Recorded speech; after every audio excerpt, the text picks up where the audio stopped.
Hello दोस्तों, devotion institute में आप सभी का स्वागत है। मॉक टेस्ट की बहुत ही ज्यादा डिमांड थी। आज से अपन शुरू करते हैं। मैथ्स के 25 क्वेश्चंस मैं कोशिश करूंगा आपके एग्जाम में आपको इसी पैटर्न पर पेपर देखने को मिलेगा। देखिए, यहां पर मॉक टेस्ट 4 लिखा हुआ है क्योंकि मैं 3 टेस्ट ऑलरेडी बनाकर डाल चुका हूं। आप ध्यान दीजिएगा। देखिए, जैसा एग्जाम उसी हिसाब का पेपर। ना हमें बहुत टफ चाहिए, ना हमें बहुत इजी चाहिए, हमें वो चाहिए जो एग्जाम में आने वाला है। आपके जिस तरह का रिस्पॉन्स मिलता है उसके हिसाब से मैं इसको आगे तक कंटिन्यू करूंगा। मेरी इच्छा रहेगी एक मैथ्स का, फिर एक रीजनिंग का, एक मैथ्स का, एक रीजनिंग का, इस तरह से मॉक टेस्ट चलते रहे। एक और बात, इनके साथ साथ मैं कोशिश करता हूं आपसे, देखिए अभी तो मैं स्पेसिफिक जो क्वेश्चन है 25 क्वेश्चंस उनकी बात करूंगा, बहुत ज्यादा डिटेल में नहीं। अब मुझे कमेंट करके बताइएगा अगर आपकी इच्छा हो तो, कि भाई अपन इन 25 क्वेश्चंस के साथ साथ थोड़ी सराउंडिंग की बात भी कर लें ताकि थोड़ा सा रिवाइज होता रहे, और जहां जहां पर जो जो क्वेश्चंस रेलिवेंट है, थोड़ी भी तकलीफ है तो आप उसमें जाकर देख सकते हैं जो चैप्टर्स मैंने करवा रखे हैं। देखिए, आप ध्यान दीजिएगा, ना केवल आपको प्रश्न करना आना चाहिए बल्कि वो प्रश्न कम से कम समय में भी होना चाहिए। स्पीड और एक्यूरेसी का बेहतरीन तालमेल होगा, तब सिलेक्शन मिलेगा आपको। चलिए काम को शुरू करते हैं। पहला प्रश्न ध्यान दीजिएगा, अगर मैं यहां देखकर बोलूं तो मैं कहूंगा 12 मेरा आंसर है। किसी भी स्टूडेंट को इस प्रश्न को करने में 5 सेकंड से ज्यादा लगे तो इसका मतलब उसको सही नॉलेज है ही नहीं। क्या करते हैं हम ऐसे प्रश्नों के लिए? हम यहां पर इसको रेशनलाइज किस तरह से करते हैं? √7 प्लस √5 अगर मैं बात करूं यहां पर है, और यहां √7 माइनस √5 है। आप क्या करते हैं जरा देखिए, मैंने कहा डिटेल में अपन बात नहीं कर सकते। हम यहां पर रेशनलाइज करने के लिए ऊपर नीचे इसके कॉन्जुगेट से मल्टीप्लाई करेंगे, यानी कि √7 माइनस √5 से ऊपर नीचे मल्टीप्लाई करेंगे। आपको पता है किसी भी संख्या से अगर हम मल्टीप्लाई और डिवाइड दोनों करें तो इफेक्ट खत्म हो जाता है। और जैसा मैं कह रहा हूं, डिटेल में जाने के लिए मैंने 2 सेशन ले रखे हैं, इसके बहुत ही बारीकी में बहुत अच्छे से उसमें देख सकते हैं। अगर मैं यहां बात करूंगा और यहां मैं मल्टीप्लाई कैसे करूंगा बताइए? √7 प्लस √5 से, तो नीचे तो क्या बचने वाला है? a प्लस बी, और a माइनस बी का मतलब a square minus B square. तो यानी कि नीचे तो यहां 2 बचने वाला है और यहां पर भी नीचे 2 ही बचने वाला है। अब बात रही कि ऊपर क्या रहने वाला है। अगर मैं यहां √7 माइनस 5 से मल्टीप्लाई करूंगा तो a माइनस बी का होल स्क्वायर होगा, और यहां √7 प्लस √5 होगा तो a प्लस बी का होल स्क्वायर होगा। a माइनस बी का whole square, a plus B का होल स्क्वायर, और बीच में प्लस लगा हुआ है। तो आप देखिए, इधर जो 2ab माइनस में आना है, उधर जो 2ab प्लस में आना है, वो दोनों आपस में कैंसिल हो जाएंगे। तो बचेगा क्या? a square plus B square, a square plus B square. a कितना है? √7, उसका स्क्वायर कितना होगा? 7, और 7 प्लस √5 का स्क्वायर 5, 7 प्लस 5 12 का आधा 6 होता है। 6 इधर बचा, 6 उधर बचा, हो कितना गया बताइए? टोटल मिलाकर 12। बहुत ही जल्दी से देखिएगा, अगर मैं इस पार्ट को लेता हूं, बहुत जल्दी से देखिए, √7 माइनस √5, सिर्फ एक पार्ट की बात कर लेते हैं। √7 प्लस √5, इसका कॉन्जुगेट की मैं बात करूं, √7 माइनस √5 से ऊपर नीचे अगर हम मल्टीप्लाई करें, √7 माइनस √5, तो आपको मालूम है a plus b, a minus b, a square minus B square, यानी कि a स्क्वायर √7 का स्क्वायर 7 माइनस 5, तो ये नीचे तो कितना बच गया बताइए? 2। और ऊपर में बात करूंगा तो क्या बनेगा? a माइनस बी का होल स्क्वायर, और a माइनस बी का होल स्क्वायर कितना होता है? a स्क्वायर, यानी इसका स्क्वायर 7, और b स्क्वायर यानी कि 5, और माइनस 2ab यानी कि माइनस 2√35। मेरी बात समझ पा रहे हैं? और इसी तरह से मैं इधर इस पार्ट की बात करूंगा तो नीचे तो वही 2 की 2 रहने वाला है, सेम रहने वाला है। क्यों?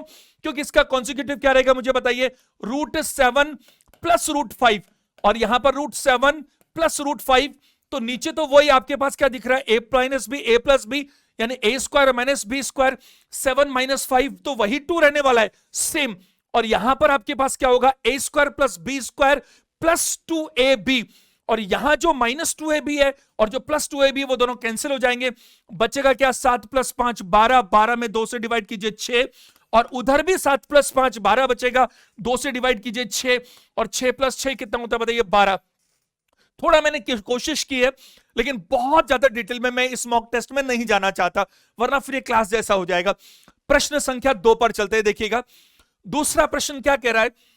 एक रेलगाड़ी ए और बी, और फिर भी अगर आप चाहते हैं कि मैं इन प्रश्नों के साथ अगले मॉक टेस्ट से थोड़ा और सराउंडिंग कवर करूं तो आप मुझे कमेंट करके बता सकते हैं, जरा ध्यान दीजिएगा।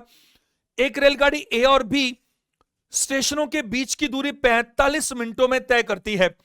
अ train covers a distance between station A and be in 45 minutes. उसने कहा यदि रेलगाड़ी की गति में 6 किलोमीटर प्रति घंटे की कमी कर दी जाए तो वही दूरी 50 मिनट में तय होगी। तो ए और बी के बीच की दूरी कितनी होनी चाहिए? आपको पता है ज्यादातर प्रश्न कम से कम दो तरीके से तो होते ही हैं। यह प्रश्न दो तरीके से हो सकता है। पहला तरीका हमारे को 10 सेकंड लेगा, एक बार वर्बली मेरे साथ चलेगा, जरा ध्यान दीजिएगा। देखो, मैंने आपको एक कॉन्सेप्ट सिखाया था, उस कॉन्सेप्ट में मैंने कहा था ratio concept time and distance के सेशंस मैंने ले रखे। अगर डिस्टेंस कांस्टेंट हो, फिक्स्ड हो, तो जो स्पीड है यानी कि गति और जो समय, इन दोनों में उल्टे रिलेशंस होते हैं। यहां पर दूरी पहले भी वही है, अभी भी वही है। मैं दोनों तरीके बताता हूं। फर्क किस बात का आ रहा है कि पहले और अब की स्पीड में 6 किलोमीटर पर आवर का फर्क है। पहले जो समय लगता था वो 45 मिनट, अब जो समय लगता है वो 50 मिनट। यानी कि समय मैं भी लिखता हूं, पहले एक बार वर्बली सुन लीजिएगा, क्योंकि आपकी कोशिश होनी चाहिए एक बार हर प्रश्न को बिना रिटर्न वर्क के कोशिश की जाए। अगर मैं समय का रेशो देखूं तो 9 और 10 में है, तो अगर समय 9 और 10 में है और दूरी बराबर है तो चाल 10 और 9 में होनी चाहिए। यानी पहले 10 में और अब 9 में, 10 और 9 में रेशो का अंतर 1 है और 1 की वैल्यू 6 दी हुई है। यानी कि स्पीड है 60 किलोमीटर पर आवर और 60 किलोमीटर पर आवर है, अब हो गई 54 किलोमीटर पर आवर।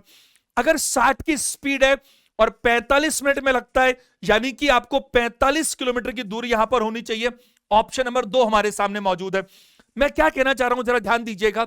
देखिए, अगर मैं बात करूं यहां पर समय, तो जो पहले लगता था समय, ध्यान दीजिएगा, जो पहले समय लगता था और जो अब समय लगता है, जो पहले लगता था वो 45 मिनट है।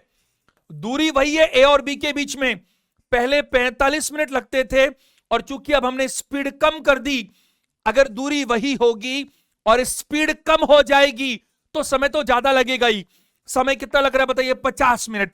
तो पहले समय लगता था आपका 45 मिनट और अब जो समय लगता है वो लगता है 50 मिनट। ये आपका समय है, टाइम है। अगर मैं टाइम की बात करूंगा तो टाइम का रेशो है, 5 से काट दीजिए 9:10। अगर टाइम का रेशो ये है तो स्पीड का रेशो पक्का इसका उल्टा होगा, यानी कि 10:9। इसमें कोई डाउट नहीं है, क्योंकि हमने ये बात पढ़ रखी है कि अगर दूरी कांस्टेंट हो, आप अपने ऑफिस जाते हैं, उम्मीद करता हूं ऑफिस जाएंगे जब सिलेक्शन होगा तो आपका ऑफिस की दूरी घर से रोजाना बराबर है, लेकिन जिस दिन आपकी गति डबल हो जाए तो आपका समय आधा लगेगा और जिस दिन आप आधी स्पीड से जाएंगे समय डबल लगेगा। यानी कि जिस अनुपात में चाल बढ़ती है समय घटता है, या समय बढ़ता है तो चाल घटती है, समय घटता है तो चाल, कुछ भी, मतलब एक चीज अगर बढ़ी तो दूसरी घटेगी और एक घटी तो दूसरी बढ़ेगी, बशर्ते जो डिस्टेंस है वो कांस्टेंट होना चाहिए।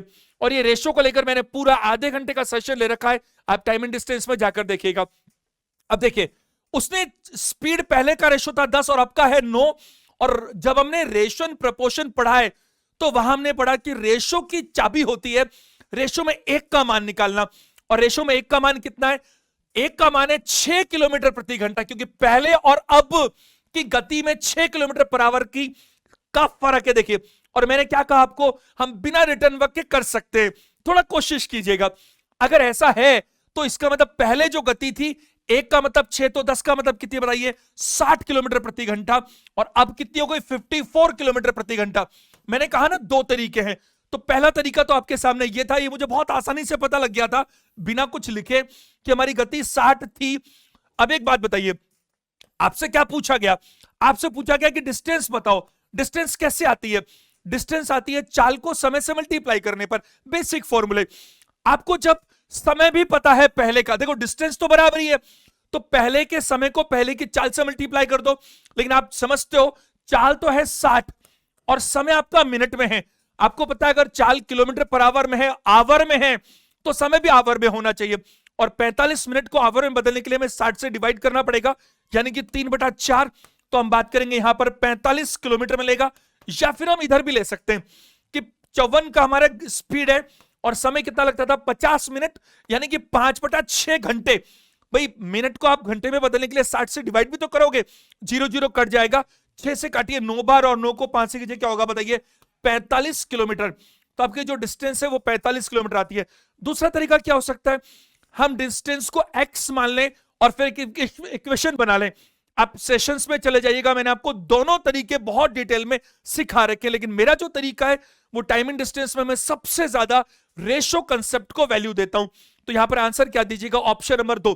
तीसरा प्रश्न देखिएगा जरा, अगर तीसरे प्रश्न की बात मैं करूं, ज्योमेट्री का क्वेश्चन क्या बोल रहा जरा देखिए, ये ट्रायंगल एबीसी में एंगल ए 40 डिग्री, ये यहां पर आपको दिख रहा है एंगल ए 40 डिग्री, बीपी और सीपी, बीपी ये रहा, बीपी ये रहा और सीपी ये रहा, बीपी और सीपी क्रमशः बी और एंगल सी के समद्विभाजक है, यानी कि एंगल बाइसेक्टर है। आपको मैंने ज्योमेट्री में सेशंस काफी सारे लिए हुए, 35 सेशंस ऑलरेडी अवेलेबल हैं। मैंने आपको 4 सेंटर्स बताए हैं, 4 सेंटर्स की सारी प्रॉपर्टीज, सारी चीजें बारीकी से डिस्कस कर रखी है। एंगल बाइसेक्टर के बारे में जो जो हमारी बातचीत हुई है उसका ये बेसिक यहां से शुरू होता है। जरा देखिए सवाल क्या पूछा गया है, उसने पूछा आपसे बीपीसी, एंगल बीपीसी, यानी कि ये उसको चाहिए।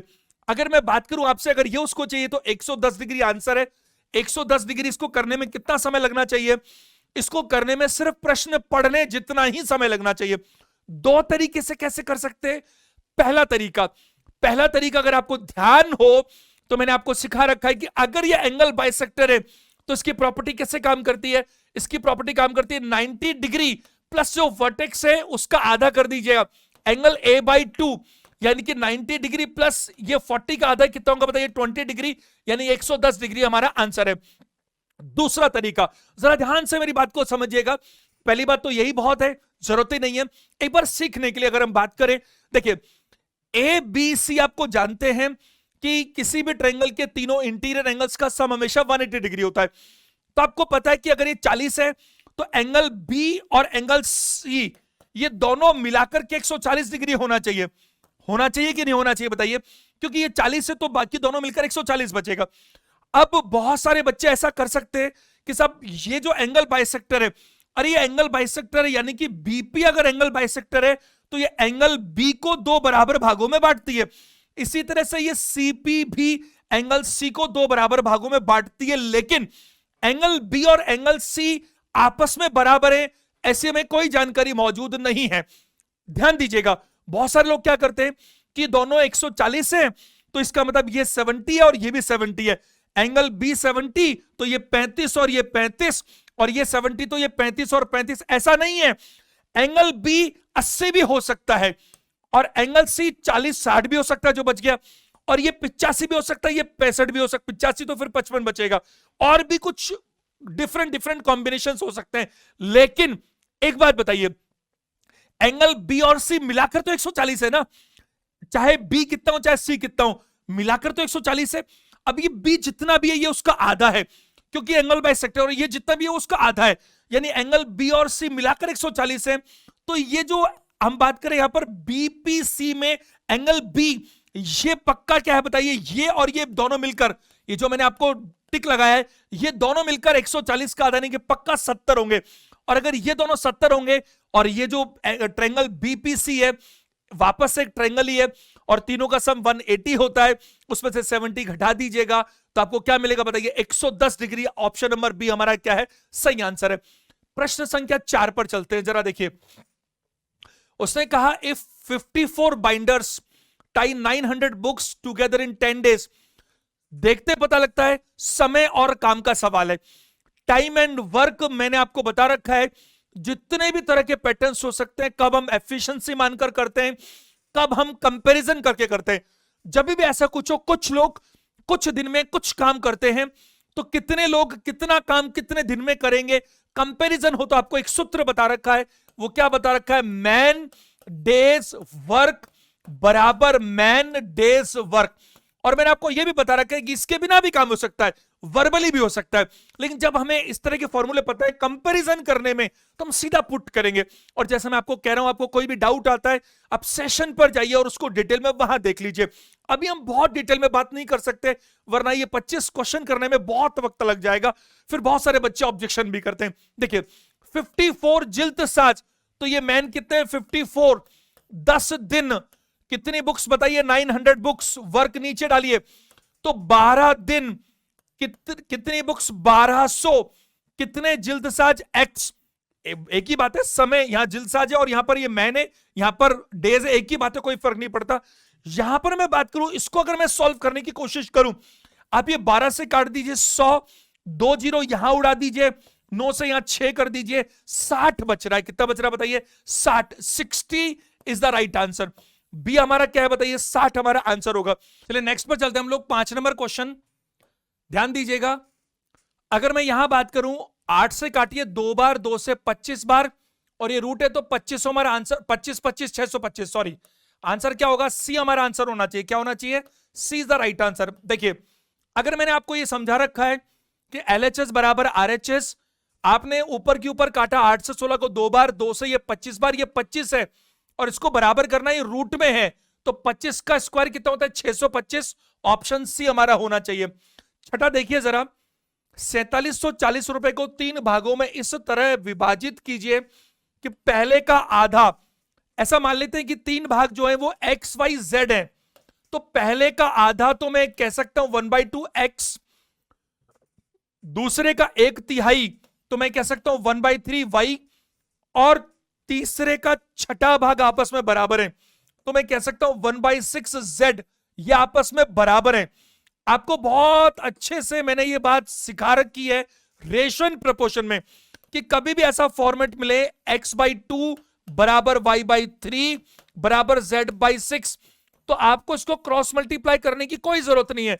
आपको पता है ये चीजें x, y और z इसी अनुपात में बटेंगी, यानी कि 2:3:6। और देखिए रेशन प्रपोर्शन की चाबी क्या रहती है, वो होती है एक का मान निकालना। तो यहां पर मैं बात करूं तो टोटल कितना आ रहा है, 11, और 11 का मतलब कितना बताइए, 3740। आप 11 में 1 निकाल लीजिए, 33 4, 1 का मतलब 340 रुपए, तो 2 का मतलब कितना होगा, 680। और ऐसा मुझे सिर्फ पहले ऑप्शन में मिल रहा है, नन ऑफ दीज तो है नहीं, तो आंसर सी के अलावा कुछ भी नहीं हो सकता। कुछ 6-7 बातें बहुत इंपॉर्टेंट, रेशन प्रपोर्शन में जाइए, वहां देखिए, जबरदस्त फायदा मिलेगा। 7वें प्रश्न पे आइएगा जरा, सिंप्लीफिकेशन का प्रश्न।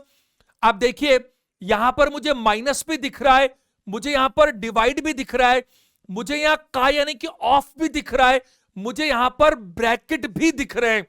आपको बहुत अच्छे से मालूम है हम बोर्ड मास की बात करते हैं, और जब बोर्ड मास की बात करते हैं तो इसमें क्या होता है, सीक्वेंस को हम किसी भी कीमत पर ब्रेक नहीं कर सकते, सीक्वेंस को ब्रेक नहीं कर सकते।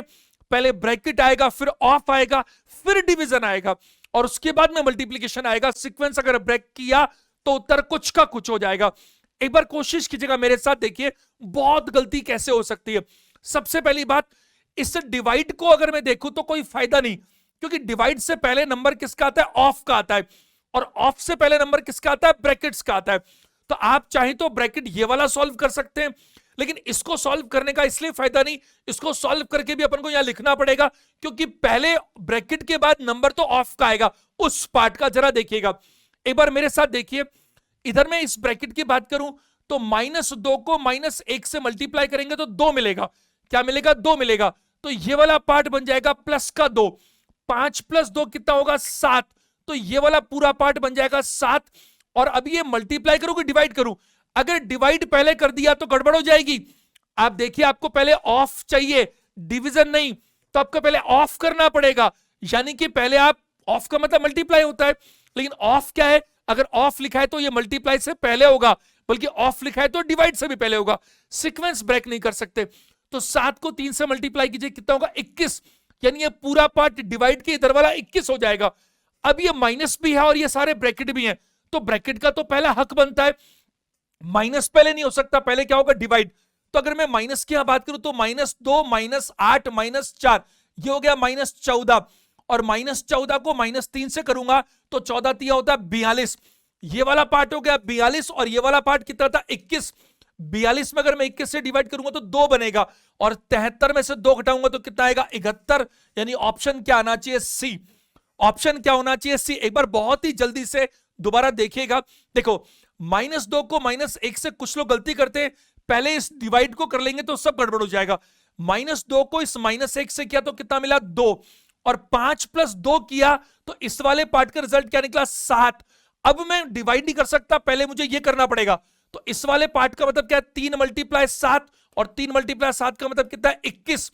यानी कि डिवाइड से इधर इधर 21 आ चुका है। अब ये वाला जो पार्ट है वो क्या है बताइए। ये वाला पार्ट का मतलब है -3 × -14 माइनस माइनस फिर प्लस बन जाएगा तो ये कितना बन जाएगा बताइए 42। ये कितना है 73 -42। लेकिन इधर बीच में क्या है बताइए डिवाइड 21। पहले आप डिवाइड करेंगे तो ये मिलेगा 2 और 73 में से अगर मैं 2 घटाऊंगा तो कितना मिलेगा 71। अभी तक कोई भी प्रश्न ऐसा नहीं आया जिसको हम बिना रिटर्न वर्क के नहीं कर सकते, थोड़ी कोशिश आपको करनी पड़ेगी। अगला प्रश्न देखिएगा 8वां नंबर।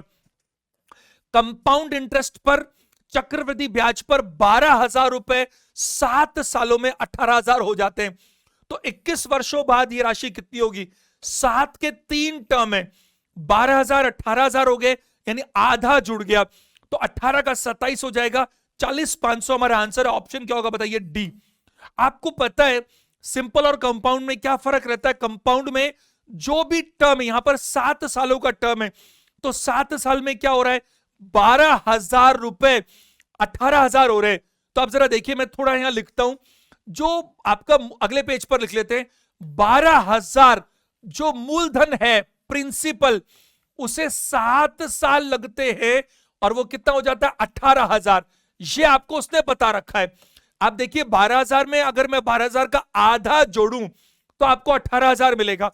अब इसको 21 साल चाहिए तो हमें ये समझ में आया कि हर 7 साल में जो मूलधन है उसका आधा हम ब्याज कमा लेते हैं। तो अब हमारा जो पैसा है वो 18,000 बन गया और 18,000 है फिर 7 साल और लगाऊंगा तो जैसे 12 का आधा 6 जुड़ गया था 18 का आधा 9 जुड़ जाएगा। 18 + 9 कितना हो जाएगा 27,000 और अब तक समय कितना बीत चुका बताइए 14 साल 14 ईयर्स। अब इसको 21 साल चाहिए तो अब मेरा जो पैसा है वो 27,000 प्रिंसिपल बन जाएगा क्योंकि आपको मालूम है कंपाउंड में यही होता है कि जो प्रिंसिपल है वो भी क्या बन जाए, प्रिंसिपल में जो इंटरेस्ट जुड़ता है वो दोनों मिलकर फिर नए टर्म के लिए प्रिंसिपल बन जाते हैं। तो 27,000 फिर 7 साल और दूंगा तो 27 का आधा कितना होता है 13,500 और 27,000 में 13,500 जोड़ेंगे तो क्या मिलेगा 40,500। अब देखिए 21 साल बाद तो ये हो गया। मान लीजिए मुझे कोई कहे कि 28 साल बाद कितना होता तो क्या होता, इस 40,500 का आधा और जोड़ते हम 20,250 तो 60,750 हो जाता। यानी कि हर 7 साल में जो भी हमारा धन है उसका आधा क्या होता बताइए एज ए इंटरेस्ट जुड़ जाता। तो यहां मैं बात करूंगा हमारा आंसर क्या दीजिएगा ऑप्शन नंबर डी। नेक्स्ट देखते हम लोग 9 नंबर क्वेश्चन, ध्यान दीजिएगा। देखिए क्या बोल रहा है, 3 संख्याओं का अनुपात 2, 3 और 5 में है और इनका जो HCF है, जो HCF वो 31 दिया हुआ है। आपसे पूछा गया कि इनका जो LCM है वो क्या होना चाहिए। LCM और HCF के 2 सेशन मैंने लिए हैं, प्लीज उनको देखिए अगर कोई भी डाउट हो। यहां पर अगर हम देखते ही बात करें 3 संख्याओं का अनुपात ये कि LCM और HCF। HCF मतलब क्या है, HCF का मतलब जिस संख्या का उन सब में भाग चला जाए जिसका वो HCF है। जबकि LCM में क्या करते हैं हम लोग, वो बड़ी से बड़ी संख्या जिसके अंदर उन सब का भाग चला जाए जिसका वो क्या बताइए LCM है। इसलिए LCM हमेशा बड़ा आता है और HCF हमेशा छोटा आता है। जरा ध्यान दीजिएगा। अब देखिए अगर HCF 31 है यानी कि वो जो संख्याएं हैं उसमें 31 हमें कॉमनली मिल रहा होगा। तो वो जो संख्याएं हैं जो 2:3:5 में है, अगर मैं बात करूं यहां पर उसका HCF 31 है तो अगर मैं बात करूं 6, 30, 930 हमारा आंसर है। Option number D is the right answer. देखो एक बार वर्बली समझते हैं फिर लिख भी लेंगे। अगर 3 संख्याओं का अनुपात 2, 3 और 5 है और अगर HCF 31 है तो वो संख्याएं क्या होनी चाहिए, 31 तो कॉमन निकल गया होगा ना, उसके बाद 2, 3 और 5 बच गया तो वो संख्या होनी चाहिए 31 का 2 गुना, 31 का 3 गुना और 31 का 5 गुना। अब वो जो तीनों संख्या उनका एलसीएम क्या होगा, उस एलसीएम में हमें 31 तो मिल ही जाएगा, साथ में जो 2, 3 और 5 बच गया, दोनों की पावर एक एक एक है, वो भी तो लेना पड़ेगा। यानी कि 2 मल्टीप्लाई 3 मल्टीप्लाई 5 यानी कि 30 मल्टीप्लाई 31 यानी कि 930 हमारा आंसर होना चाहिए। अब जरा देखिए मैं क्या कहना चाह रहा हूं, ये जो संख्याएं हैं वो क्या होंगी, 31 का 2 गुना यानी कि 62 यानी कि 93 यानी कि 155 ये संख्याएं हैं। लेकिन उसने आपसे क्या बोला, एलसीएम बताइए। तो एलसीएम के लिए हम लोग क्या करें भाई, एलसीएम के लिए क्या होगा, इसमें कॉमन क्या है, 31 31 31 तो कॉमन है ही, तो वो मिलेगा ही। यहां पर क्या बच गया, 2 बच गया, यहां पर क्या बच गया, 3 बच गया, यहां पर क्या बच गया, 5 बच गया। मजबूरी है, बहुत डिटेल में नहीं जा सकते, इसके लिए आप सेशंस में जा सकते हैं। आंसर होगा 930। प्रश्न संख्या 10, 40 मेजों का क्रय मूल्य 35 मेजों के विक्रय मूल्य के बराबर है, तो लाभ प्रतिशत बताइए। आपको बहुत ही सिंपल से तरीके बता रखे, 3 प्रॉफिट एंड लॉस में इसको प्रश्नों करने के 3 तरीके बता रखे। सबसे आसान क्या बता रखा है, 2 आंकड़े 40 और 35, आपको देखो प्लीज डिटेल में वहां देख सकते हैं, 40 और 35 दोनों में से एक पक्का सीपी एक पक्का एसपी है, तो आपको कहा था दोनों का डिफरेंस क्या रखेगा, 5। ये प्रॉफिट या लॉस है। आगे क्या लिखा हुआ है, चूंकि यहां पर कोई चक्कर ही नहीं है, इसने प्रॉफिट या लॉस नहीं, लाभ ही बोला है। अभी दोनों बातें कर लेते हैं। आपको मैंने कहा था जो सीपी के साथ हो वो एसपी होगा और जो एसपी के साथ है वो सीपी होगा, ये डिटेल में हम कर चुके हैं। तो उसने क्या कहा, cost price of 40 is equal to selling price of 35। तो सेलिंग प्राइस ऑफ 35 यानी कि 35 हमारा क्या होना चाहिए, कॉस्ट प्राइस, और जो कॉस्ट प्राइस होता है उससे हम डिवाइड करते हैं 1/7, और 1/7 क्या होगा, 14 2/7%। आपको मालूम है प्रॉफिट और लॉस हमेशा कॉस्ट प्राइस पर होता है, और कॉस्ट प्राइस किसकी, सेलिंग क्वांटिटी की। अब यहां पर क्या हो रहा है, CP of 40 equal to SP of क्या बताइए, 35। आपको मैंने एक तो डिटेल्ड मेथड बता रखा है जो आप सेशन में देख लीजिएगा, दूसरा मैंने बता रखा है जो सीपी के साथ है उसको एसपी मान लो, एसपी के साथ है उसको सीपी मान लो। तीसरा तरीका मैंने बता रखा है कि आप तो 40 और 35 उठाओ, दोनों में से कोई एक सीपी कोई एक एसपी, दोनों का डिफरेंस कितना है, 5। पता नहीं है प्रॉफिट है कि लॉस, डिवाइड किससे करेंगे, हमेशा चाहे प्रॉफिट हो चाहे लॉस हो, होता हमेशा कॉस्ट प्राइस पर है, और कॉस्ट हमेशा वो होती है जो सेलिंग के साथ में, यानी कि 35 से डिवाइड किया 1/7। अब अगर मान लीजिए यहां पर प्रॉफिट नहीं लिखा होता और ऐसे दोनों ऑप्शन होते, ये प्रॉफिट भी और लॉस भी, तो क्या करते हम, देखिए 35 और 40 में से आपने कौन सा वाला डेटा नीचे रखा है, 35, यानी कि दोनों में से छोटा वाला नीचे रखा है। दोनों में से एक कॉस्ट पक्का और एक दोनों की पक्का सेलिंग है, तो छोटा वाला आपने नीचे रखा है, यानी कि कॉस्ट कम है और सेलिंग ज्यादा है, यानी कि अगर लागत कम है और सेलिंग ज्यादा है तो ये पक्का पक्का प्रॉफिट होना चाहिए।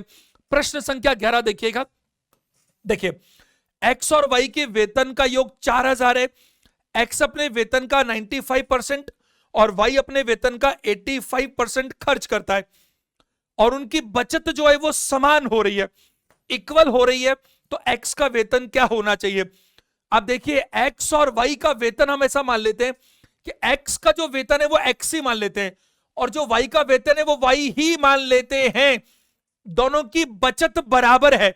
एक बात बताइए, ये कितना खर्च कर रहा है, एक्स का वेतन मैंने एक्स ही मान लिया, मैं लिखने में ज्यादा नहीं जा रहा वरना काम कैसे हो पाएगा, आप पॉज करके खुद भी लिख सकते हैं। एक्स अपने वेतन का 95% खर्च करता है, वाई 85% खर्च करता है, हमें खर्चे से मतलब नहीं है, उनकी सेविंग्स बराबर है, तो इन दोनों की बचत कितनी होगी, अगर ये 95% खर्च कर देता है तो कितनी परसेंट बचत होती है, 5%। ये 85% खर्च कर देता तो कितनी बचत होती है, 15%। और आपको कहा गया है ये दोनों आपस में क्या है बताइए, बराबर है, और एक्स और वाई हमने क्या मान लिए, ये हमने दोनों की इनकम मान ली है, एक्स का 5% बराबर वाई का 15%। आपको मैंने पूरा एक सेशन 1 घंटा लिख के लेकर सिखा रखा है कि अगर x बराबर 2y हो, x बराबर 2y हो, तो यहां पर x और y का रेशो 1 और 2 नहीं 2 और 1 होता है। डिटेल में जा सकते हैं सेशन में, तो आपको सीधा पता है x और y का रेशो हमेशा क्या होगा, हमेशा इनके परसेंटेज का उल्टा होगा। ये 5 और ये 15 है, तो ये 5 से काटिए 1 और 3, तो ये 1 और 3 नहीं क्या होगा, 3 और क्या होगा बताइए 1, यानी x और y क्या होगा, हमेशा 3:1 में होगा। और इसने आपसे क्या पूछा है, वाई का वेतन पूछा है। दोनों का टोटल वेतन 4000 है, दोनों का टोटल वेतन 4000 है, और दोनों को मैं एक्स और वाई में बांट दूं 3:1, तो ये 3000 हो गया और ये 1000 हो गया। हमें इसको निकालने की जरूरत ही नहीं है क्योंकि आपसे सिर्फ वाई का वेतन पूछा है, तो वाई का वेतन कितना होगा, 1000 रुपया। चलिए नेक्स्ट पर चलते हैं, प्रश्न संख्या 12।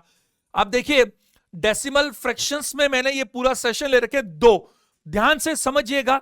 यहां तो हम फटाफट कर सकते हैं, इसको करने के भी मैंने आपको दो तरीके बता रखे कि रिपीटेशन होता है तब क्या करते हैं, रिपीटेशन नहीं होता तब क्या होता है, सारी चीजें। अब देखो मैं आपको कई बार कह रहा हूं कि बहुत ज्यादा डिटेल में हम कैसे जा सकते हैं।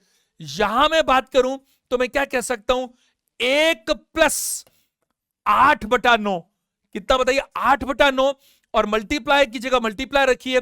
यहां मैं बात करूं आपको तो यहां पर जो बार है वो कितने अंकों पर है, अगर 1 अंक पर है तो नीचे 1 आना है, अगर 2 पर है तो नीचे 2 बार 9 आना है, और 3 है तो नीचे 3 बार 9 आना है।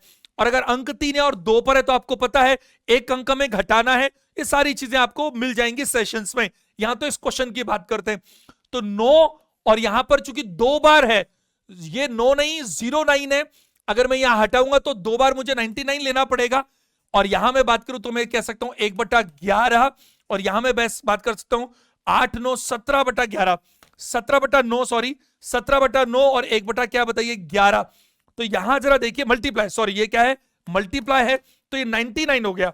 17/99 आपको बहुत अच्छे से पता है, यहां मैंने 99 इसलिए लिखा है क्योंकि यहां पर दशमलव के बाद 2 अंकों पर बार लगा हुआ है, तो यहां पर 99 है, तो मैं इसको क्या लिख सकता हूं बताइए, ऑप्शन नंबर सी। क्योंकि ऑप्शन नंबर सी होगा तभी मैं ऐसा ही करूंगा ना कि 17 के ऊपर बार को हटाने के लिए नीचे 2 बार 99 लेकर आऊंगा, वाइस वर्सा कर लिया। आंसर क्या दीजिएगा, ऑप्शन नंबर सी। प्रश्न संख्या 13 पर आते हैं। देखिए क्षेत्रमिति का प्रश्न है, एक वर्गाकार प्लॉट में। देखिए एक अच्छा स्टूडेंट हमेशा वो होगा जो प्रश्न पढ़ने के बाद नहीं, प्रश्न पढ़ने के साथ ही करता है। कोई भी प्रश्न आपको खुश करने के लिए नहीं, इसलिए होना चाहिए कि आपके एग्जाम में काम आ सके। आप मुझे कमेंट करके प्लीज बता दीजिए अगला जो मॉक टेस्ट हो उसमें अगर आप चाहें तो मैं रेलिवेंट चीजें और आपसे डिस्कस कर लूं, बट फिर इस मॉक टेस्ट का जो टाइम है वो बहुत ज्यादा बढ़ जाएगा, वो मेरे हिसाब से ठीक नहीं है। मुझे लगता है जैसे चल रहा है वैसे चलने देते हैं, और जो भी रेलिवेंट चीजें वो आप सेशंस में जाके ऑलरेडी देख सकते हो, वो आपको बिल्कुल free of cost already available है। इधर देखिए, वर्गाकार प्लॉट में एक वृत्ताकार बाग विकसित किया जाता है। प्लॉट तो वर्गाकार है, स्क्वायर साइज का है, बट उसमें एक बगीचा बनाया, गार्डन बनाया, वो सर्कुलर है। वर्गाकार प्लॉट में एकदम फिट बैठता है। एकदम फिट बैठने का मतलब क्या हुआ कि ये एक वर्गाकार प्लॉट है और इसमें बिल्कुल फिट बैठने का मतलब तो ऐसा हो गया कि इसकी बाउंड्री जो है वो टच करती है, कुछ ऐसी बात हो गई। और बाग का व्यास, बाग तो ये है, ये वाला है, ये है जो सर्कल में है, उसका जो डायमीटर है वो प्लॉट की भुजा के एकदम समान है जो 28 मीटर है। तो ये जो वर्गाकार है इसकी भुजा के समान है इसका डायमीटर, यानी कि इसकी भुजा 28 है तो डायमीटर 28 है, और डायमीटर 28 है तो सर्कल का तो सब कुछ हमें रेडियस से चाहिए होता है, तो रेडियस कितना हो गया बताइए, डायमीटर का आधा यानी कि 14। आगे क्या बोल रहा है, बाग विकसित करने के बाद वर्गाकार प्लॉट में शेष बचे स्थान का क्षेत्रफल क्या है, यानी कि ये जो जगह बच गई चारों कोनों में, ये जगह कितनी है।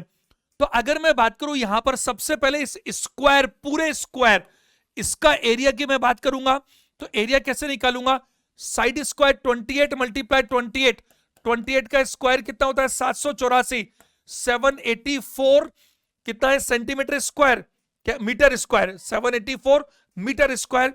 यहां मैं बात करूं कि जो आपका ये वाला क्षेत्रफल है जो सर्कल वाला है जिसमें बाग विकसित किया गया है, तो ये जो सर्कल है उसका एरिया कितना होगा बताइए, pi r square. Pi r square कितना है, पाई आर स्क्वायर, आर का मतलब कितना है 14 मल्टीप्लाई 14, काट दीजिए 2 बार, ये कितना है बताइए 22 मल्टीप्लाई क्या बताइए 28, 560, 56 जोड़िए 616 हो गया ये, तो ये 616 मीटर स्क्वायर, यानी कि पूरा सर्कल का एरिया तो ये रहा, और जो पूरे वर्ग का एरिया तो ये रहा 784, और जो सर्कल में बाग है उसका एरिया रहा 616।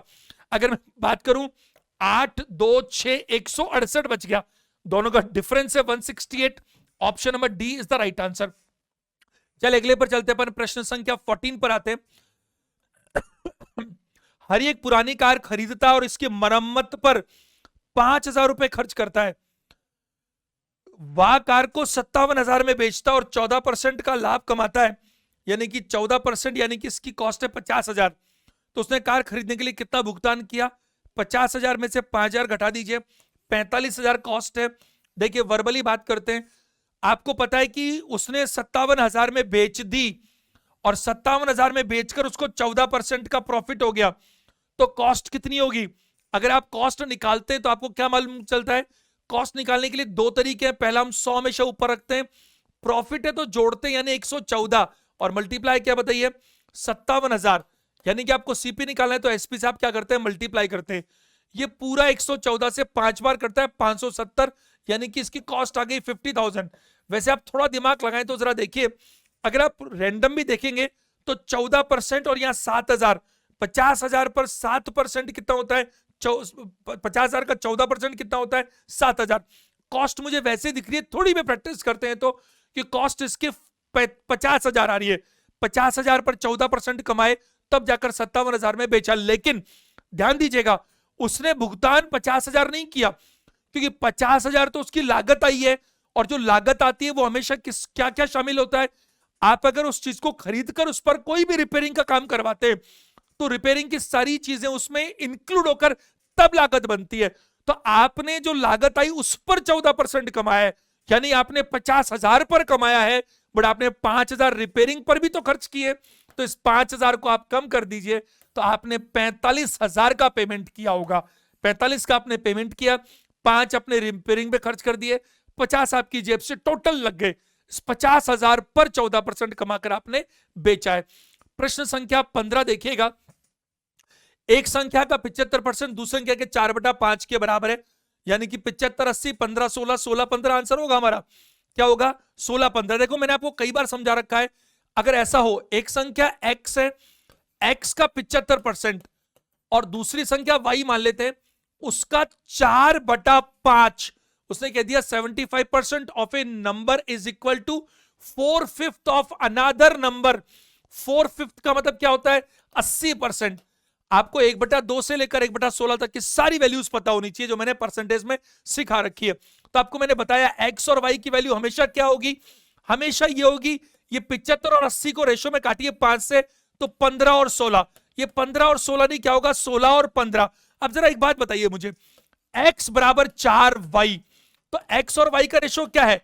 ये है 4:1, ना कि 1:4, जबकि इसको 1 से मल्टीप्लाई कर रखा है, इसको 4 से कर रखा है।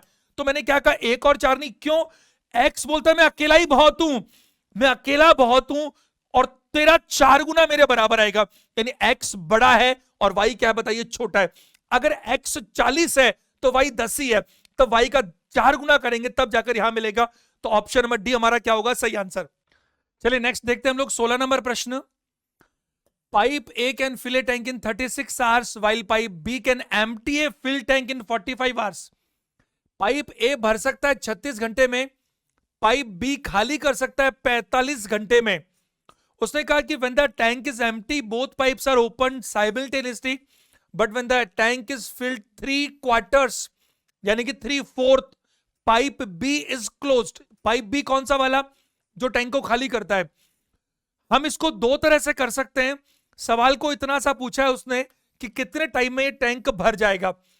पहला तरीका जो हमारा सबसे अच्छा तरीका वो क्या है? जरा देखिए, पाइप ए जो कि इनलेट है यानी कि टैंक को भरता है, वो 36 घंटे में भर सकता है, और पाइप बी जो है वो 45 घंटे में इसको क्या कर सकता है? खाली कर सकता है। हम क्या कर सकते हैं? पहला तरीका हमने हमेशा क्या माना कि हम एक कैपेसिटी मान लेते हैं जो इन दोनों का एलसीएम होता है, और वो क्या मानेंगे हम? 180 लीटर। मैं फिर कहूंगा आपको डिटेल में जाने के लिए आपको सेशंस में जाना पड़ेगा। अगर मैं इस टैंक का पूरा टोटल जो कैपेसिटी वो 180 लीटर मान लूं, तो इसकी एफिशिएंसी, पाइप ए की एफिशिएंसी जो निकलती है वो 180/36 यानी कि 5 लीटर पर आवर हो जाती है। जबकि इसकी जो एफिशिएंसी है वो 4 लीटर पर आवर हो जाती है। लेकिन इसकी एफिशिएंसी किस चीज की है? ये टैंक को खाली कर रहा है, जबकि ये टैंक को क्या कर रहा है? भर रहा है। तो 1 घंटे में ये 5 लीटर भरता है। हमने क्या किया, 36 और 45 कैल्शियम लिया कैपेसिटी के लिए। इस 180 लीटर को अगर सिर्फ इससे करवाएं तो हर 1 घंटे में 5 लीटर भरेगा। ये अगर खाली करे, क्योंकि टैंक अगर आउटलेट है तो उसके लिए टारगेट क्या होगा? भरे टैंक को खाली करना। तो वो 4 लीटर 1 घंटे में खाली करेगा। और यहां मैं बात करूं आपसे, टोटल दोनों एक साथ काम करेंगे तो नेट रिजल्ट क्या बनने वाला है? 1 लीटर, क्योंकि ये 5 लीटर भरेगा और 4 लीटर खाली कर देगा। तो 1 लीटर 1 घंटे में आउटपुट निकलने वाला है, अगर दोनों को मैं मिला दूं।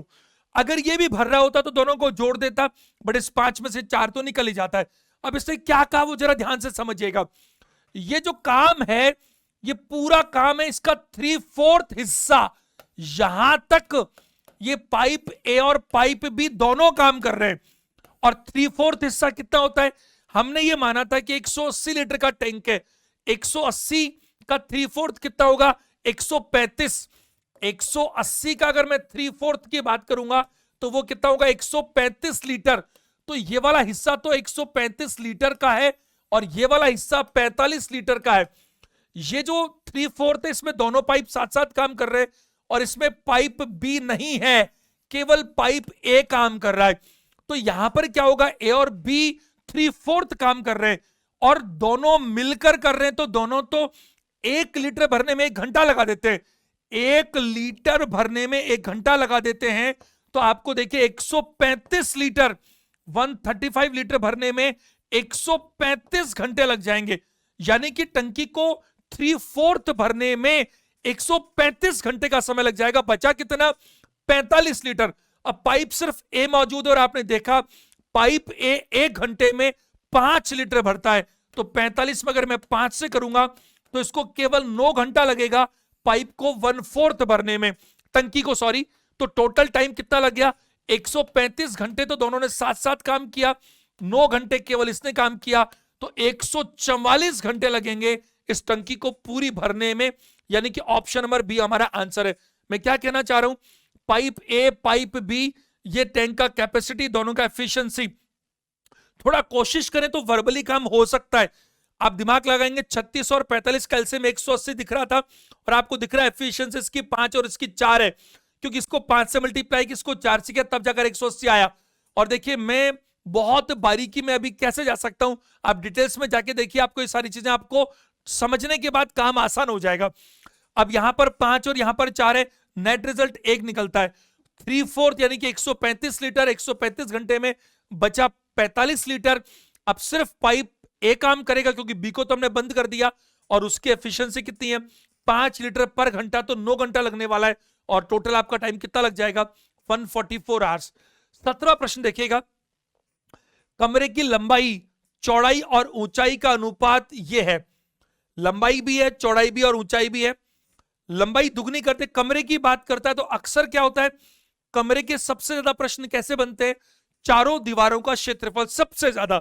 तो यहां पर उसने कहा लाख, फटाफट देखो आखिरी में क्या बोला है, कमरे की 4 दीवारों को पेंट कराने का खर्चा कितना होगा। अगर आपको प्रश्न पढ़ने के साथ ही ये पता हो कि प्रश्न का पैटर्न कैसा और क्या पूछता है, तो आप क्या फिर अपनी चाहिए इंफॉर्मेशन को पिक कर सकते हो।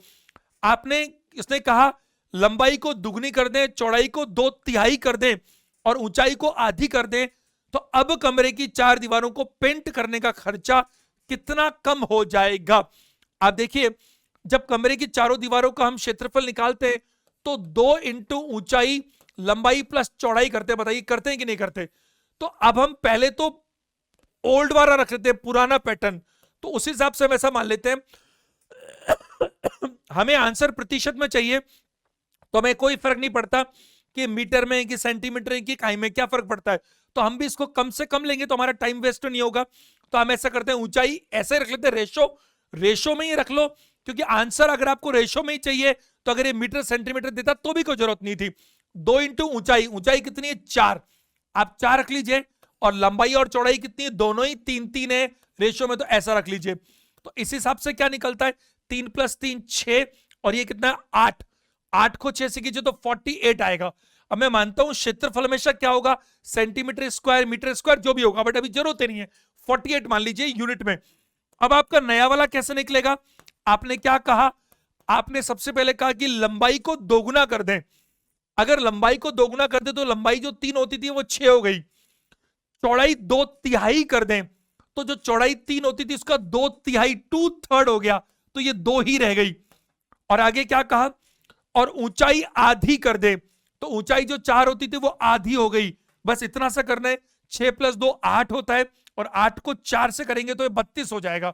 यानी कि जो भी यूनिट हो, पहले 48 हुआ करता था तो अब 32 हो गया। तो कितना कम हो गया, 48 में से 32 घटाई तो कितना बचेगा बताइए, 16 कम हो गया। जो भी वृद्धि या कमी वो किस पर देखी जाती है, हमेशा पुराने वाले पर देखी जाती है। तो जो 16 कम हो गया वो किस पर हो गया, 48 पर। 16 × 48, 1/3 कम हो गया, और 1/3 कितना होता है, 33, 1/3 प्रतिशत। चूंकि यहां प्रतिशत पहले लिख दिया तो उसने यहां पर नहीं लगा रखा, आंसर क्या दीजिएगा, डी। बहुत ही सिंपल सा क्वेश्चन है। क्वेश्चन नंबर 18 देखिएगा। देखिए आपके जो ट्रिग्नोमेट्री के क्वेश्चंस आते हैं, ज्योमेट्री के आते हैं, अलजेब्रा या एडवांस मैथ्स के जो क्वेश्चंस आते हैं, वो ज्यादातर आप क्वेश्चंस देख लीजिएगा फॉर्मूला बेस्ड आपको ज्यादा नजर आते हैं। फिर भी मैंने करीब 70 सेशंस सिर्फ इन 4 चीज के ले रखे हैं, trigonometry, geometry, height and distance और मेंसुरेशन। आप इन पर जाकर देखिएगा और शुरू के कुछ सेशंस देख लीजिए तो कॉन्सेप्ट्स क्लियर हो जाएंगे, उसके ऊपर नहीं आने वाला। अब इधर देखो, अगर मैं यहां बात करूं, आपसे थीटा की वैल्यू पूछी जा रही है, किसकी वैल्यू, थीटा की वैल्यू। अब जरा देखिए, अगर मैं यहां बात करता हूं, बहुत जरा ध्यान से समझिएगा, 1 + cos थीटा, 1 - cos थीटा, यहां आपको मालूम है बहुत अच्छे से, अगर मैं साइन थीटा बाहर निकालूं दोनों में से कॉमन, एक बार वर्बली देखिएगा, अगर साइन थीटा में बाहर निकालूं तो मेरे पास क्या बचता है, 1 + cos थीटा, 1 - cos थीटा, यानी कि 1 - cos स्क्वायर थीटा, और 1 - cos स्क्वायर थीटा क्या होता है, साइन स्क्वायर थीटा।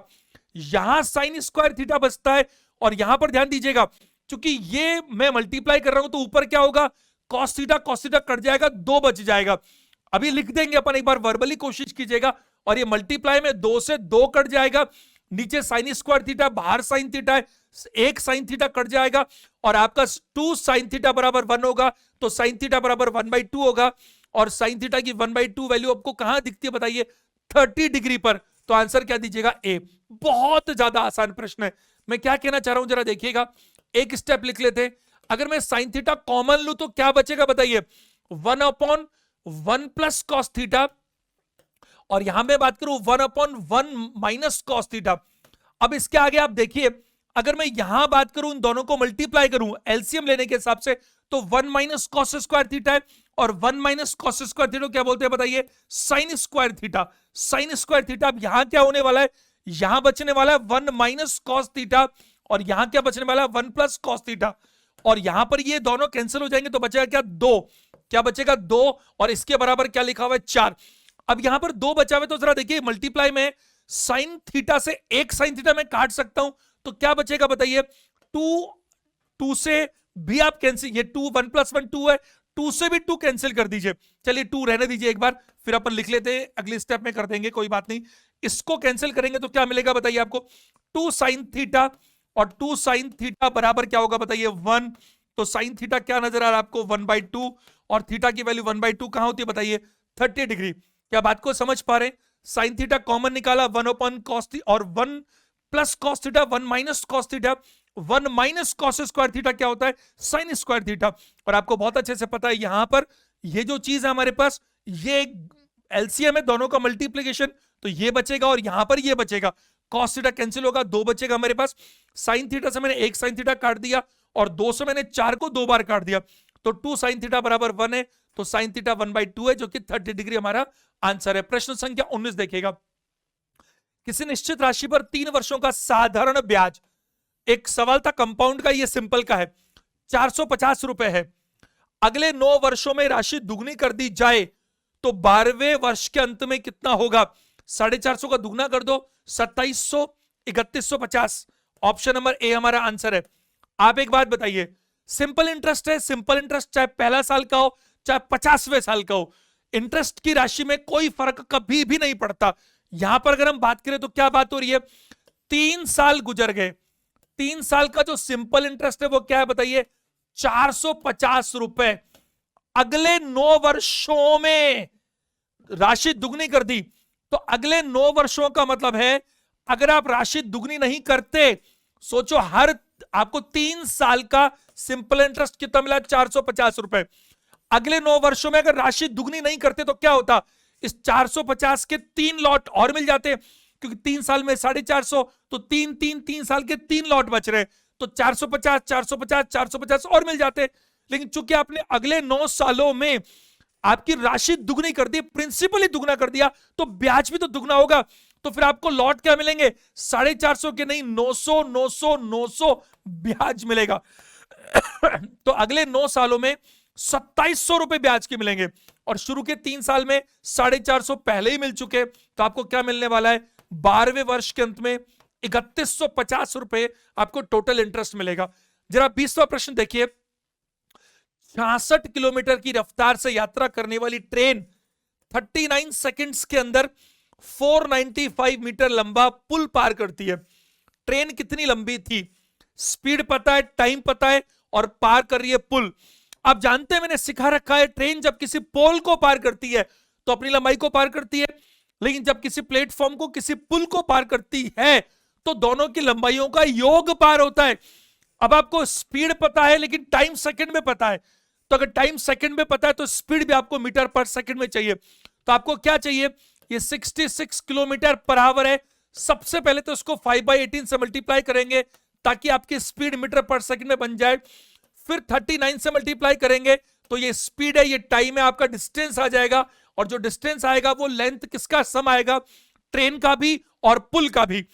अब मैं यहां बात करूं तो 6 से काट सकता हूं मैं, 11 और 3 बार 3 से काट सकता हूं 13, ये कितना है 55, क्या मैं बात करूं 13 5 65, 650, और 650 मैं बात करूं 715 दिख रहा है मेरे को ये भाई। यहां पर 13 5 65, और 65 को 11 से कीजिए, 10 बार 650, 65 और जोड़ लीजिए 715, तो 715 मीटर क्या है आपके पास, वो दूरी जो 39 सेकंड्स में इस ट्रेन ने पार की है।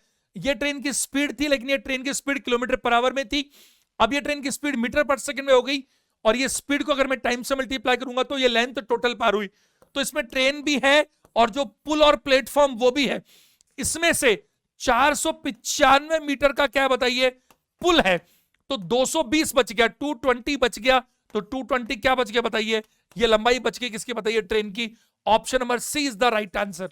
चलिए नेक्स्ट पर चलते हैं हम लोग।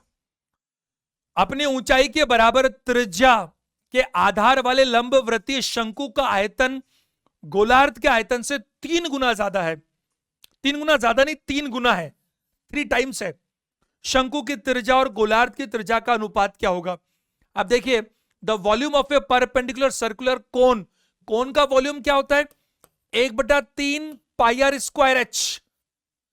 ये क्या है, इसमें इसने कहा कि with a radius equal to its height, यानी कि रेडियस और हाइट दोनों बराबर है, तो इसमें आर बोल सकता हूं।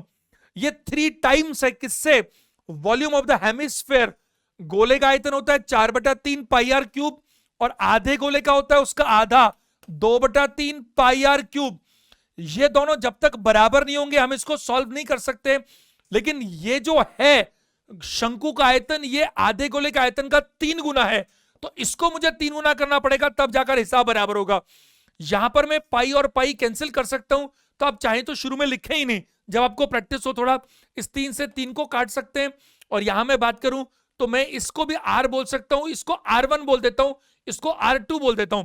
रेडियस में रेशो चाहिए तो मैं कहूंगा R1 क्यूब। R1 क्यूब क्यों, क्योंकि ये H को भी मैं R ही मान रहा हूं, क्योंकि दोनों बराबर बोल रखा है इसने। और यहां मैं बात करूंगा 3 का दुगना 6 कर दीजिए, 6 और R2 क्यूब। मुझे रेशो चाहिए था R1 और किसका बताइए, R2 का।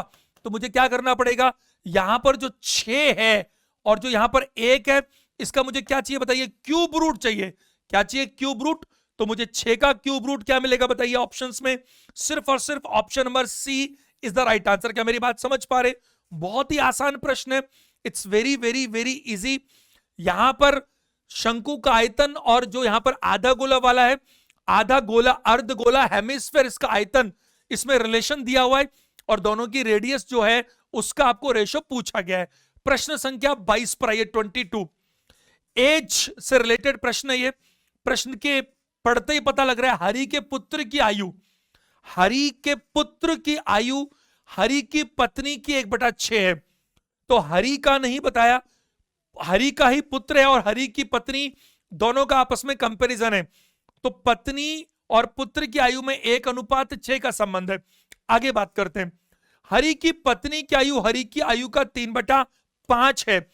तो पहले हरि का पुत्र और हरि की पत्नी में रिलेशन है एज का, फिर हरि की पत्नी और हरि की खुद का एज का रिलेशन है 3:5। आगे बोला हरि की आयु उसके पिता की आयु का 4/7 है। तो हरि और उसके पिता की आयु 4:7 है। मान लीजिए हरि 40 साल का है तो पिता 70 साल के, कुछ इस तरह से। आगे सवाल क्या है, हरि के पुत्र की आयु बताइए। पुत्र की आयु, यदि हरि के पिता की आयु 70 वर्ष है, यहां पर 70 ही दिया हुआ है और कॉमनली 4 साथ में एक कंपैरिजन में भी मैंने यही यूज किया। आप जरा देखिए, आपको सबके रेशो पता है, किसी एक का पता है तो उस एक को पकड़कर हम दूसरे तीसरे तक आसानी से पहुंच सकते हैं। कैसे पहुंचे जरा देखिए। हरि के पुत्र की आयु पूछनी है। हरि का पिता जो है वो 70 साल का है, तो जो पिता है, फादर है, उनकी आयु कितने बताइए, 70 साल, 70 ईयर्स। अब हरि की आयु कितनी होनी चाहिए, हरि के पिता से हरि की आयु निकल जाएगी। कैसे निकलेगी, पिता और पुत्र की आयु में 4/7 है। 4/7 का मतलब है 4:7। तो 4:7 का मतलब है कि पिता अगर 70 साल के हैं तो पुत्र कितना बताइए, 40 साल का है। यानी कि हरि खुद 40 साल का है। लेकिन सवाल में जवाब हरि की आयु नहीं पूछा, हरि के पुत्र की आयु पूछा। आगे जरा देखते हैं। हरि की पत्नी की आयु और हरि की आयु में 3:5 का संबंध है। तो पत्नी में लिख रहा हूं तो मतलब ये हो रहा है कि मैं सारी बातें हरि की कर रहा हूं। तो हरि और हरि की पत्नी की आयु हरि की आयु का 3/5 है। तो पत्नी और हरि में 3:5 का संबंध है। और 5 का मतलब कितना बताइए, 40 साल। आपको समझा रखा है रेशो में 1 की वैल्यू पता होनी चाहिए।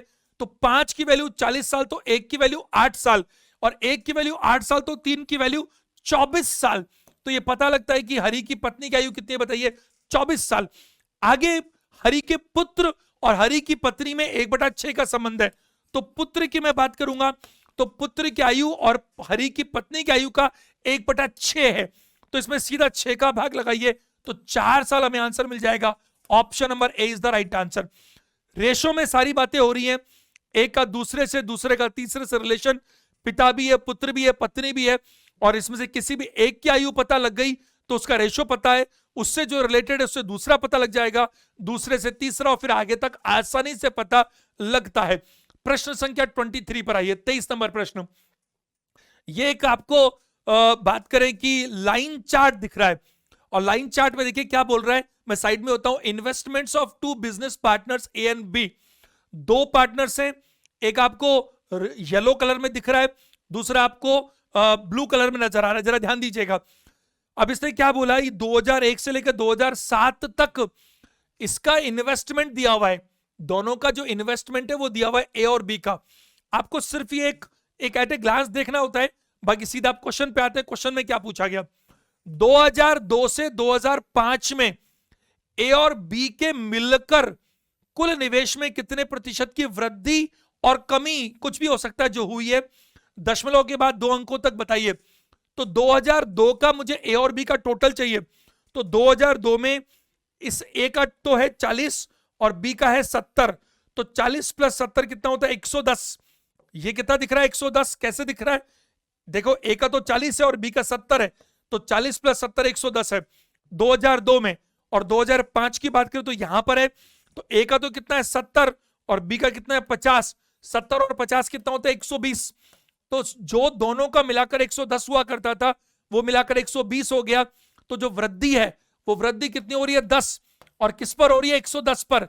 1/11 कितना होता है, 9 से 1/11%। 9 से 1/11 मतलब 9.09%। क्या हुआ, बढ़ा कि घट गया, बढ़ गया, क्योंकि पहले 110 हुआ करता था, अब 120 हो गया। तो आप देखिए 9.09 राइज भी दिख रहा है, फॉल भी दिख रहा है। तो आप थोड़ा ऐसा नहीं कि जल्दीबाजी में आंसर लगा दो कुछ भी, तो आंसर क्या होगा, बी। तो आपको ये मैंने परसेंटेज में सिखा रखा है 1/2 से लेकर 1/16 तक की वैल्यूज, फिर 4/11 निकालना, 3/17 निकालना, अलग अलग अलग किस तरह से हम कर सकते हैं। तो आंसर क्या दीजिएगा? ऑप्शन 9.09% वृद्धि नजर आ रही है। प्रश्न संख्या 24 देखिए, 24 नंबर। एक कक्षा में 60 लड़कों की औसत आयु 15 है।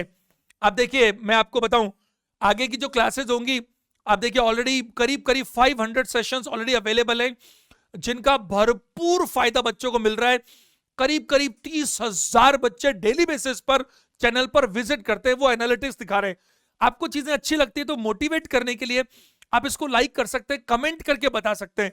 हर कमेंट का जवाब देना मेरे लिए मुश्किल है, लेकिन मैं आपको बता रहा हूं, ऐसा कोई कमेंट नहीं होता कि मैं पढ़ता नहीं हूं। डेली शाम को थोड़ा समय निकालकर डेली बेसिस पर मैं कमेंट्स जरूर देखता हूं और उसके हिसाब से मेरी क्लासेस होती हैं। तो अब आज कमेंट करके मुझे एक तो ये बताएंगे जरूर से कि आने वाले सेशंस में अपन इनकी स्पीड यही रखें, और ज्यादा करें या फिर थोड़ा और स्लो करें, ताकि हम थोड़ा सा कोर्स का कुछ पार्ट भी कवर करके चल सके। लेकिन साथ में मैं आपको फिर कह रहा हूं कि आप रिलेटेड टॉपिक्स ऑलरेडी अवेलेबल हैं, उनको यहां पे डिस्कस करने से उतना फायदा नहीं होगा जितना आप वहां पर जाकर देख सकते हैं। चलिए क्या बोल रहा है वो, औसत, औसत नाम का चैप्टर है। मैंने कोशिश की है पेपर का बिल्कुल ऐसा पैटर्न बनाऊं जो आपके एग्जाम में आपको लगभग ऐसा ही देखने को मिलेगा। अब आप देखिए, अगर मैं इसको भी यहां पर 40-45 मिनट से ऊपर लेता हूं डिस्कस कराने में, तो यह न्याय नहीं होगा, क्योंकि आपको पता है एग्जाम में आपको 25 क्वेश्चन करने में कितना समय लगना चाहिए। मेरी नजर में 25 क्वेश्चन के लिए 25 मिनट से ऊपर का वक्त नहीं है, क्योंकि टोटल 100 क्वेश्चन है। हालांकि जीके जो आपका और साइंस का पार्ट है उसमें फटाफट काम हो जाता है, लेकिन फिर भी यहां पर उससे ऊपर टाइम आपको नहीं लगना चाहिए। अब इधर देखिए, 60 लड़कों की औसत आयु 15 है। कक्षा में 15 लड़कों के एक समूह की औसत आयु 16 है और कक्षा के दूसरे 25 लड़कों की औसत आयु 14 है, यानी कि 10 कम है, बाकी बच के 20 बच्चे। तो 10 आप जोड़ दीजिए तो 15.5, आंसर हमारा ए ऑप्शन होगा। अब आप देखिए, कुछ नहीं करना, प्रश्न को पढ़ने जितना ही काम था, बहुत आसान था। मैंने आपको सिखा रखा है कैसे, जरा देखो। कक्षा में टोटल कितने बच्चे हैं? 60, और इन 60 का औसत कितना बताइए? 15 साल, 15 ईयर्स। अब आपको दो तरीके से इसको कर सकते हो, एक तो टोटल करके, टोटल तो कैसे होगा? 60 × 15 900 के, बेकार तरीका है। टोटल करने के मैं सख्त खिलाफ हूं। औसत की चाबी नहीं है, औसत की चाबी है समानता, इक्वलिटी, बराबरी। और औसत नाम का चैप्टर आपको अलग से प्लेलिस्ट मिलेगी। औसत और एज, ये दोनों आपके जो रेलवे के 82 सेशन है उनमें नहीं है, उसके अलावा सेशंस में लगे अलग से, उनमें देख लीजिएगा। तो मैंने आपको औसत में सिखा रखा है कि इसकी चाबी है समानता, बराबरी से। तो एक अगर औसत से कम है तो दूसरा औसत से ज्यादा होगा। अब यहां पर क्या हो रहा है, 60 बच्चों के 3 ग्रुप हैं। एक तो 15 बच्चों का ग्रुप है 15 बॉयज का, और जो 15 बच्चों का ग्रुप है उनका औसत कितना आ रहा है? 16 ईयर्स, 16 साल आ रहा है। और जो 25 बच्चे हैं 25 बॉयज, इनका औसत कितना आ रहा है? 14 साल आ रहा है, 14 ईयर्स। अब वो पूछ रहा है कि जो बच गए, अरे भाई 60 में से ये 15 + 25 40 चले गए, तो बचे कितने? 20। इन 20 का औसत क्या होना चाहिए? तो गलत तरीका तो क्या है? 60 × 15 900, इसको मल्टीप्लाई करो, इसको मल्टीप्लाई करो, दोनों को जोड़ो, इसमें से घटा दो, ये आ जाएगा 20, डिवाइड करो, काम खत्म। नहीं नहीं, ये बिल्कुल गलत तरीका है। बहुत ही आसान तरीका है, सेकंड्स में काम होगा, 5-10 सेकंड में। आपको क्या देखना है, सबका हिस्सा 15 15 15 15 है। ये 15 बच्चे अपने साथ 16 16 लेकर बैठे हैं, यानी हर बच्चा एक ज्यादा लेकर बैठा है, तो यहां पर इनके साथ 15 एक्स्ट्रा काम कर रहा है। ये 25 बच्चे एक एक कम लेकर बैठे हैं, तो इनके साथ हर बच्चे के साथ एक कम, तो 25 कम हो रहा है। 15 ज्यादा 25 कम मिलाएं तो भी हिसाब किताब 10 कम चल रहा है। अगर ये 10 कम है तो कोई तो 10 ज्यादा लेकर बैठेगा, तभी तो सबका हिसाब औसत का बराबर बैठेगा। दो दोस्तों की औसत इनकम 1 लाख है, एक बोलता मैं 80,000 कमाता हूं, तो अगर एक जना 1 लाख से 20,000 कम कमाएगा तो दूसरे को 1 लाख से 20,000 ज्यादा कमाना पड़ेगा, तभी तो हिसाब बराबर होगा। तो यहां हम क्या कर सकते हैं, इस 10 को हम बांटेंगे इन 20 बच्चों में, तो इन 20 बच्चों का जो हक था 15-15 वो तो मिलेगा ही मिलेगा, साथ में ये जो 10 है ये 20 बच्चों में बढ़ जाएगा, और 10 अगर 20 बच्चों में बढ़ जाएगा तो 0.55 एक्स्ट्रा मिल जाएगा, और आपका 15.5 क्या बनेगा? आंसर बनेगा। तो यहां पर ये 60 बच्चों का टोटल है, 15 बच्चों ने एक एक ज्यादा ले रखा है, 25 बच्चों ने एक एक कम ले रखा है। मान लो ऐसा होता कि 15 बच्चे एक एक ज्यादा लेते, 15 बच्चे एक एक कम लेते, हिसाब बराबर हो जाता, बाकी जो बचते उनको उतना ही मिलता जितना उनका हक था।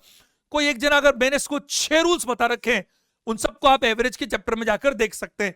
और आज का आखिरी प्रश्न, क्योंकि 25 प्रश्न लिए हैं मैंने, तो यहां पर मैं बात करूं तो इसका आंसर क्या दूंगा बताइए? 0। कुछ नहीं करना आपको, आपको सीधा फॉर्मूला पता है कि a क्यूब करते हैं हम, इसका a क्यूब करेंगे तो क्या होगा? 3√3 और -3a, तो ये 3√3, और इसके लिए बेसिक फॉर्मूला है। बेसिक क्या बताइए? फॉर्मूला। और इसको करेंगे तो आंसर 0 आएगा। फॉर्मूला कहां से आया, कैसे सिखाया? मैंने ये बता रखा है कि इसको हम दोनों तरफ क्या कर सकते हैं बताइए? क्यूब कर सकते हैं। और दोनों तरफ क्यूब करेंगे तो कट पिट करके हमारे पास सिर्फ और सिर्फ क्या होगा? यही बचने वाला है। इधर उधर सारा हिसाब खत्म, और इतना बचेगा, बाकी सब कट जाएगा, और आंसर क्या बचेगा? 0। लेकिन ये सीधा फॉर्मूला बेस्ड क्वेश्चन है, और फॉर्मूले आपको सारे के सारे पता होने चाहिए। आज का सेशन अपन इतना ही रखते हैं। आपको अगर अच्छा लगा तो आप लाइक कर सकते हैं, और करना भी चाहिए। अधिकतम लोगों को शेयर करें, क्योंकि देखिए बहुत ही स्पष्ट बात है, जैसा आप लोगों का रेस्पॉन्स है उसके हिसाब से मेरा भी मोटिवेशन काम करता है आगे से आगे काम करने के लिए, सेशंस बनाने के लिए। मैं कोशिश करूंगा आपके ग्रुप डी में आपको बहुत सारे सेशंस रीजनिंग के भी और मैथ्स के भी बनाकर दूं, और साथ में मैं आपको कहूंगा 20 सेशंस आपके साइंस के ऑलरेडी अवेलेबल हैं, जिनको आप देख सकते हैं, क्योंकि साइंस का आपका बहुत बड़ा पोर्शन है।